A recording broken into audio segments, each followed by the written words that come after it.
Bonjour Kyle. Écoute, notre projet de pépinière scolaire, de concours de pépinière scolaire va vraiment bon train au Burkina Faso. Je sais qu'il va y avoir au moins 10 écoles participantes, peut-être plus.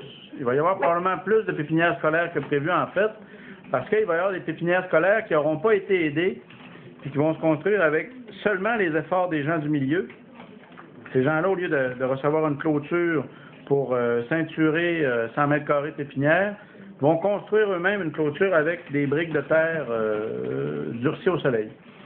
Donc, le concours de pépinière, je ne peux pas savoir d'avance l'ampleur qu'il va prendre cette année. Je sais qu'il va y avoir au moins 10 écoles qui vont se donner des pépinières scolaires au Burkina Faso. Il y en aura peut-être en Haïti, il y en aura peut-être plus que ces 10 écoles de base-là. Puis, dans ce contexte-là, j'aurais besoin que tu regardes avec les gens de la chaire d'études en éco-conseil de l'Université du Québec à Chicoutimi, puis en particulier ceux qui sont inscrits au cours concernant la gestion du carbone forestier. J'aimerais que tu demandes à ces gens-là de construire, si possible, un petit cahier de mesure des séquestrations de CO2 effectuées par les pépinières écoles qu'on est en train d'envisager. Les pépinières écoles auraient toujours un peu le même format, ce serait toujours des pépinières écoles de 100 mètres carrés, clôturées ou non, dans lesquelles on produirait différentes espèces d'arbres, fruitiers ou non, puis dans lesquelles on ferait aussi la promotion de différentes techniques de réduction de l'utilisation du bois dans la cuisson, en faisant la promotion des fours solaires, en faisant la promotion des briquettes de papier recyclé, puis des foyers rocket stove dans l'usage qu'on fait des briquettes de papier recyclé qu'on aura fabriquées.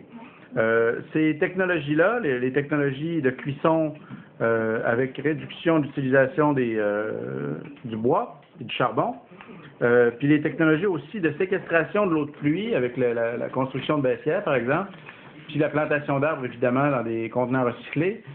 Toutes ces techniques-là qui seront testées par les différentes écoles pépinières, ce serait bien qu'on ait un processus d'évaluation de la séquestration de CO2 qui seront liés à toutes ces techniques-là.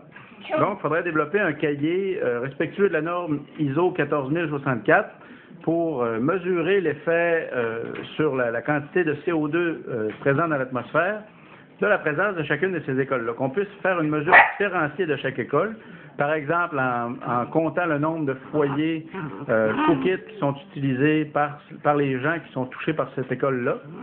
On pourrait mesurer le nombre la quantité de bois qui est économisée. Donc, on pourrait mesurer un peu les émissions de CO2 qui sont évitées par l'utilisation des foyers solaires. On pourrait aussi compter le nombre d'arbres qui sont directement issus des efforts de la pépinière école, puis mesurer donc ainsi la quantité de CO2 séquestrée. On pourrait compter le nombre de presses à briquettes qui sont construites, compter le nombre de briquettes qui sont utilisées, la quantité de briquettes en kilos qui sont utilisées, en mesurant comme ça la quantité de bois qu'on aurait évité d'utiliser.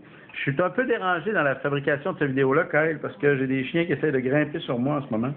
Il y a Mélie, le chien de ma mère, puis il y a mon chien à moi, Laïa.